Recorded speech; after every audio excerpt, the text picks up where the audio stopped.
Okay, hang on a minute. I've got to address this because I've noticed this every time I've played this game, but I've never commented on it. Anyone else find it hilarious that this zombie and Leon clearly go to the same hairdresser? Sorry about that, babe. Babe. I ain't got no clue, darling. Darling. I'm keeping a close eye on things. Yeah, I bet you are keeping a close eye on things. You know what, Kendo? I'm a strong, proud woman, and I do not need you judging me upon my looks. Calling me babe and darling like I'm a piece of meat. Hello, Mr. Liquor. Oh, I didn't save it.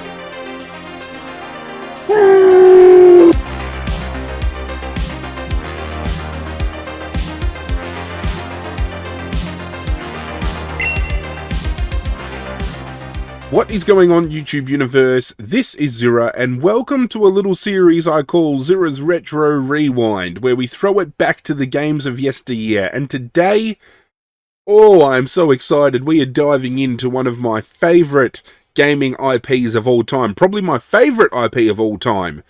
Resident Evil. It wasn't that long ago that we played this bad boy here. Resident Evil Director's Cut, one of the first PlayStation games I ever played. It was the first horror game I ever played, and the game that helped me fall in love with this IP. And we recently 100% completed it in the fact that we'd already previously played as Jill Valentine, so I dove back in and we wrapped up a playthrough as Claire Redfield.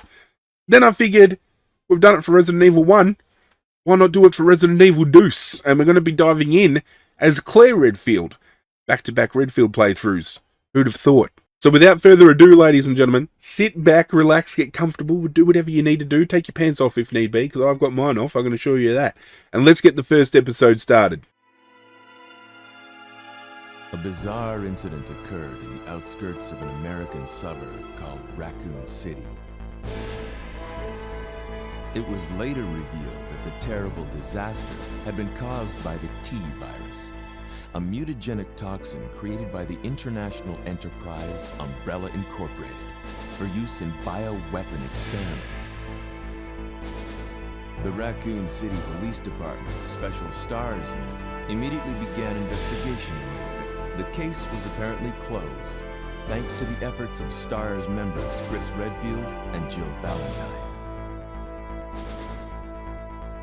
But the Umbrella Corporation's experiments were far from finished. And with that little sample of a backstory, our adventure begins. Vroom vroom. I don't think I can understate how much I love Resident Evil 2. Would easily be in my top 3 Resident Evil games, and the Resident Evil 2 remake would be in my top 3 Resident Evil games as well. I think it's because even though I played the first Resident Evil, because I was so young when that game came out, I never physically finished it for myself. Resident Evil 2 was the first game that I was able to play from start to finish.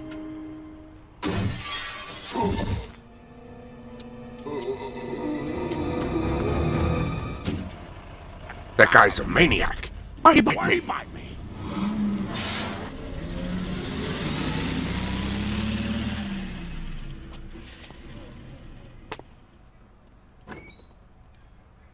Hello? Hello? Is anyone here? Oh, there's someone here, Claire. Don't worry about that. Hello? You're about to interrupt somebody's lunch. Hello?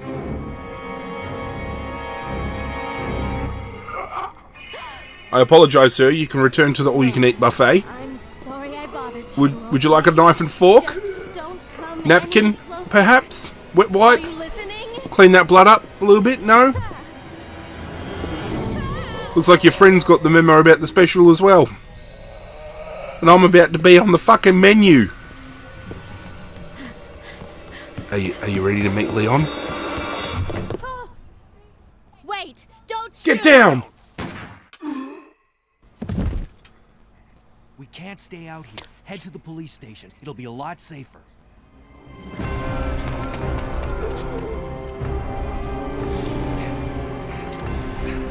There! to the rescue. Buckle up. My hero.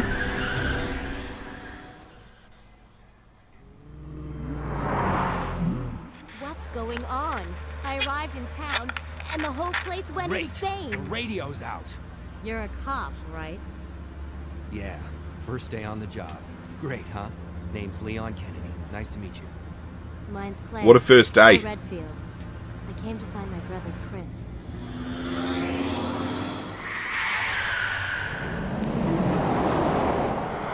Uh-oh, there's the truck.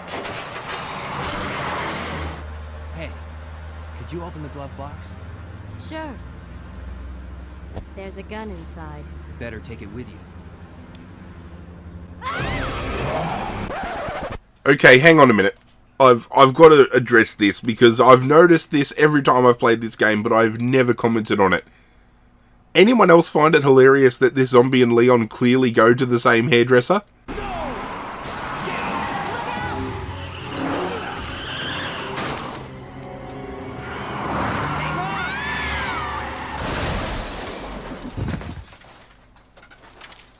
All he wanted to do was cosplay as Leon and he ended up dead. Still in one piece? Twice. That maniac's gonna whip! Run!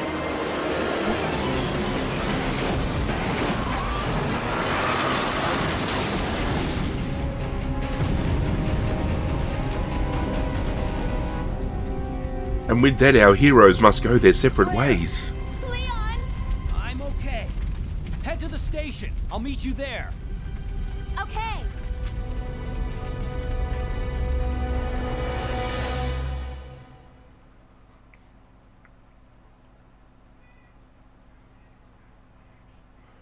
They were parted by an unescapable destiny.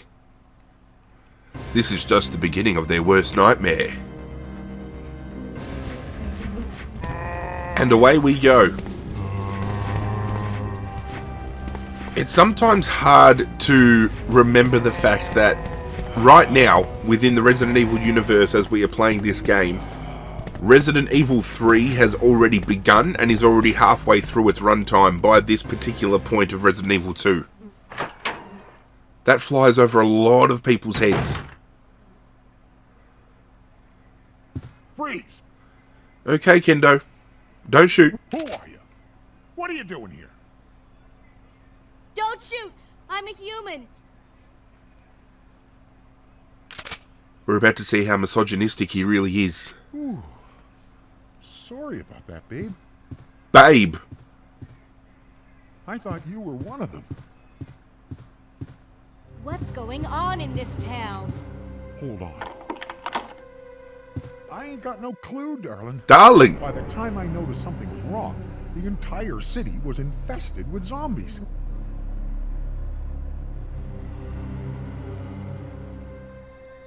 But don't you worry, girlie. You'll be safe in here. I'm keeping a close eye on things. Yeah, I bet you are keeping a fucking close eye on things. You know what, Kendo? I'm a strong, proud woman, and I do not need you judging me upon my looks. Calling me babe and darling like I'm a piece of fucking meat. Now, I'm going to pick up these bullets, and by doing so, we prevent ourselves from getting the Brad Vickers Easter egg outside the front of the Raccoon City Police Department, which is a bit of a shame, but I'll explain that answer in a minute.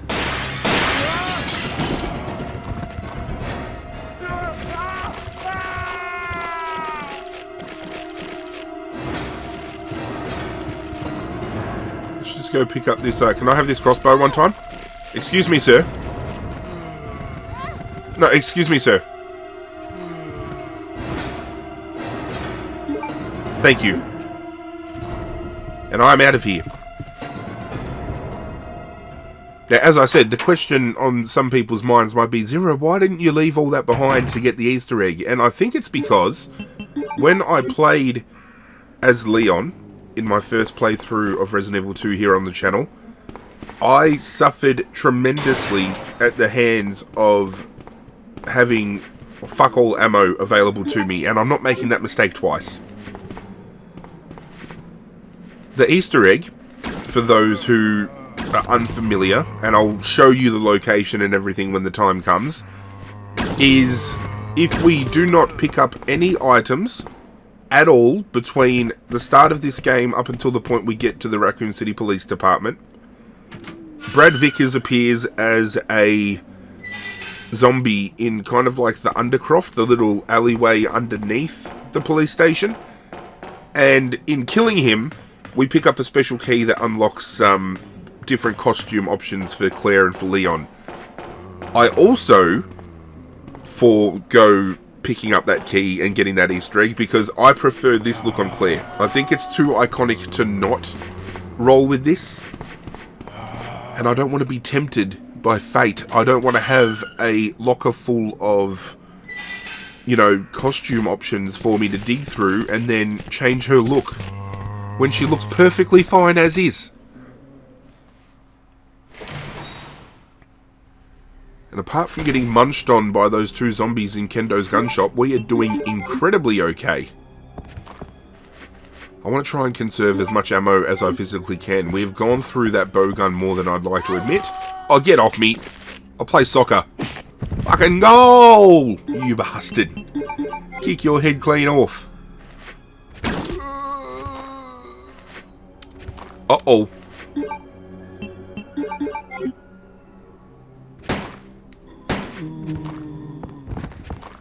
The bowgun shoots off 3 bullets at a time. That's something that, I clearly forgot.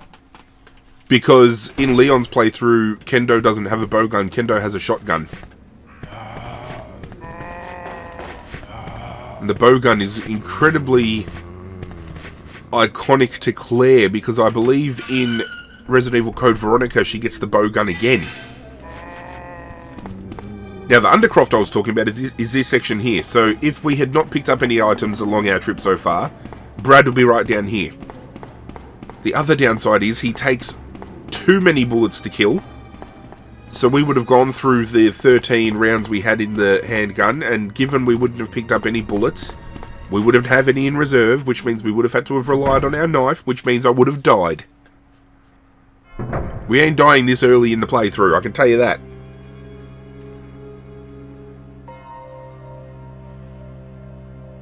Hello, Raccoon City Police Department.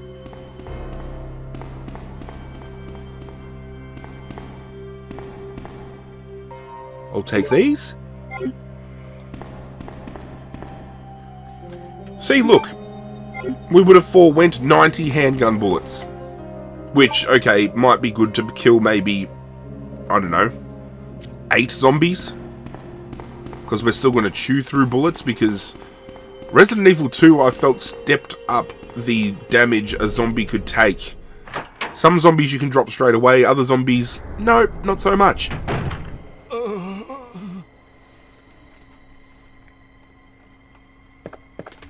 Hello, Marvin. Hang in there. Are you the only officer left in the building? Who are you? Claire Redfield. I'm looking for my brother Chris. We lost contact with him over 10 days ago. Chris, Jill, Barry. Every last STARS team member has disappeared. We should have listened to them. What happened? About 2 months ago, there was this incident involving these zombie-like creatures in a mansion located in the outskirts of this city. Chris and the other STARS members discovered that Umbrella was behind everything. He's talking about Resident Evil 1. At the risk of their own lives. But no one believed them.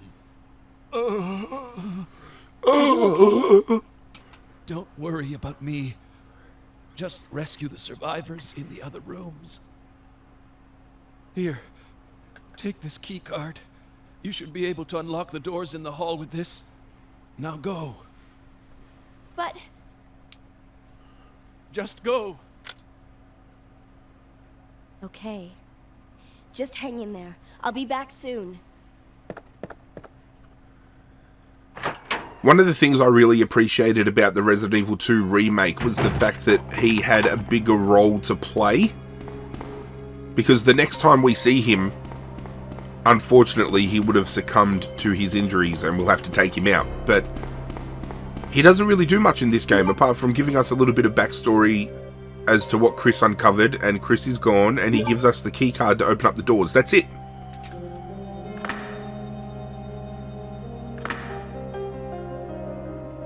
But now that the doors are open, we can go on our merry way. And I think we're going to go through the double doors to kick things off. A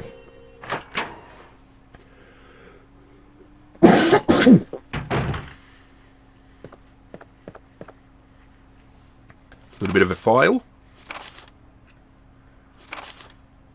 Now, with the files, as I always do, if you care to stop and have a read, I'll flick through them slow enough so you guys can pause the video and, you know, do what you need to do, and then come back to the video once you've had a little peruse. Oh, hello, my friend. It's been a while.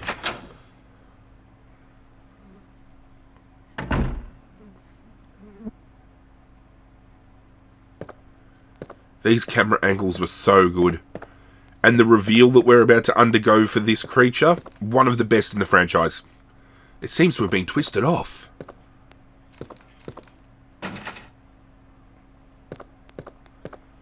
You ready for it?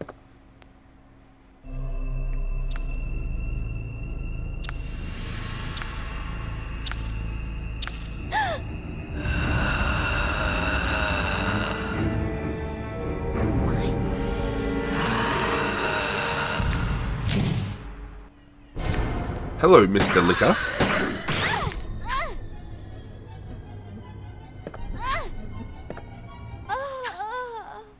Oh, I didn't save it.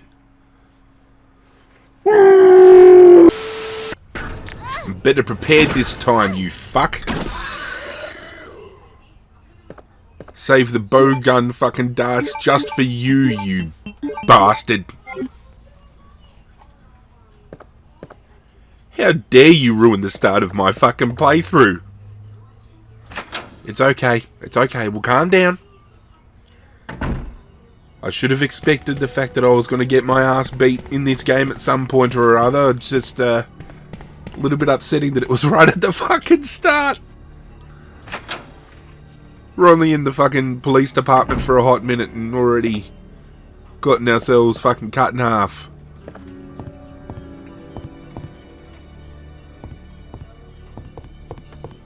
Just be thankful it wasn't a hunter. Those things have the ability, especially in the original game, to just critically strike you. One strike, boom, dead. Doesn't matter what health state you're in. Fine, caution, danger, they don't give no fucks. As I said before, if you want to have a read, feel free to pause at any time, but this file is just basically talking about Chief Irons and everything that's going down inside the police station during the fallout. Because as I mentioned at the top of the video, what's happening right now is already well within the realm of Resident Evil 3 happening. In Resident Evil 3, for those who have played the game, they'll understand, but for those who haven't, there's a point about halfway through the game where... Oh, hello zombies. Where Jill Valentine passes out due to being poisoned, at which point, that is when Resident Evil 2 starts, which is why the city is already overran. I am in a danger state, don't kill me please. Oh, thank fuck I shrugged it off. I instantly shrugged him before he was able to bite my ass. Thank Christ. Because if I had died a second time, I would have lost my fucking shit. Anyway, back to what I was just talking about. The fact that the city is already overrun is because Resident Evil 3 has already gone down. And Resident Evil 3 presents the scenario of the city first getting taken over. And Jill deals with the fallout there. And then, obviously, as I said, halfway through Resident Evil 3, she passes out. She has to, you know, deal with the fact that she's been poisoned, and Carlos helps her out with a vaccine and all that kind of stuff.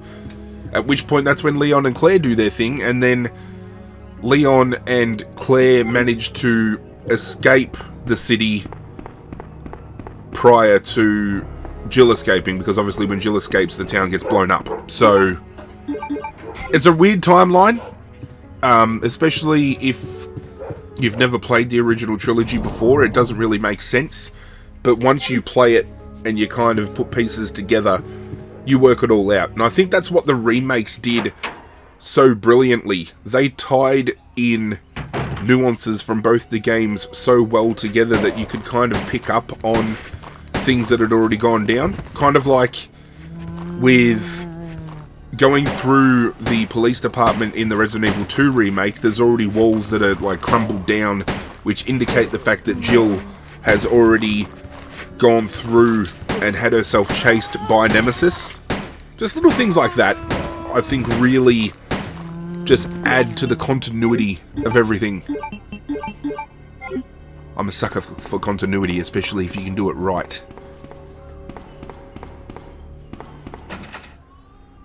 Of course, everything's locked. That window right there gives me PTSD hard. Resident Evil gamers will know that window, but again, for those who might be a little bit unfamiliar, in Resident Evil 3, when Jill comes through, Nemesis jumps through that window with a rocket launcher and comes at you. It's a bit daunting. Let's get this puzzle sorted out so we can grab this red jewel.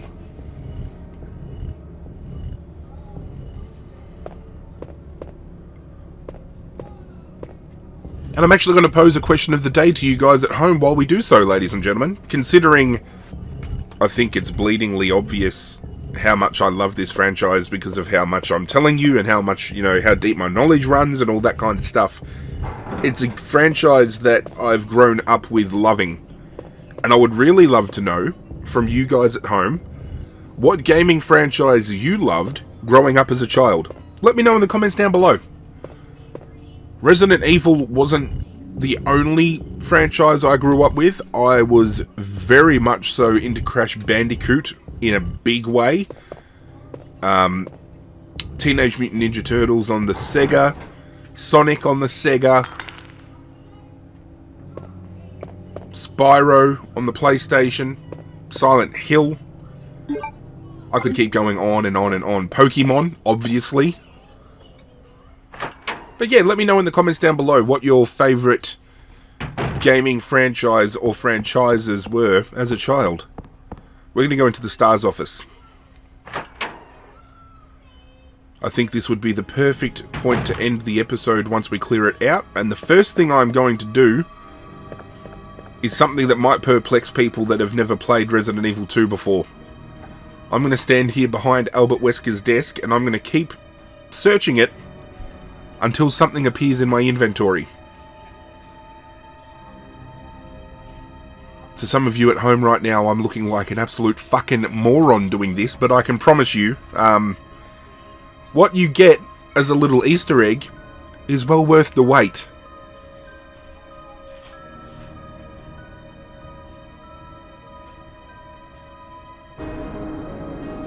Come on, where you at? I think it's 40 odd times you need to do it. I think, from memory. Don't quote me. Albert Wesker obviously being the leader of the STARS Bravo team. There you go. Take the film canister. Thank you very much. Which means we have a photograph to go, reveal itself in the dark room. That's Barry Burton's desk. This here is Chris's desk with Chris's diary. Just talking about the T-virus and how he's going after Umbrella. And he signs off with, "Please forgive me, Claire." And leaves a cheeky little crest for us. Thank you very much, big brother. That's Jill Valentine's desk. And I don't think we can interact with this desk back here, but this is Rebecca Chambers' desk. You can tell by the fact that there's a first aid kit up there. Let's have a little look-see-loo. Oh, the grenade launcher. Thank you very much. There's nothing else there, I don't think. We can get the fuck out of Dodge. Or not, because I knew that was going to happen.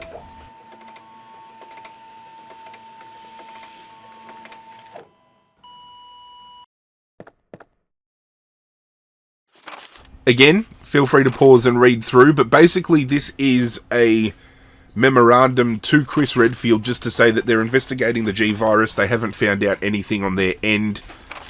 That Mr. Chief Irons cannot be trusted.